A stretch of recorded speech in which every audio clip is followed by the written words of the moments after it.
That's one thing about hogs. They do not like noise. And I'll usually take what we call a hot shot, cattle prod, and run those probes around the trap, and it stirs them up and kind of gets them moving.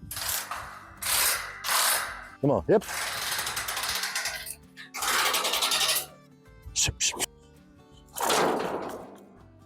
He bit it. I didn't shock him or anything, but he bit the end. He's still pretty riled up.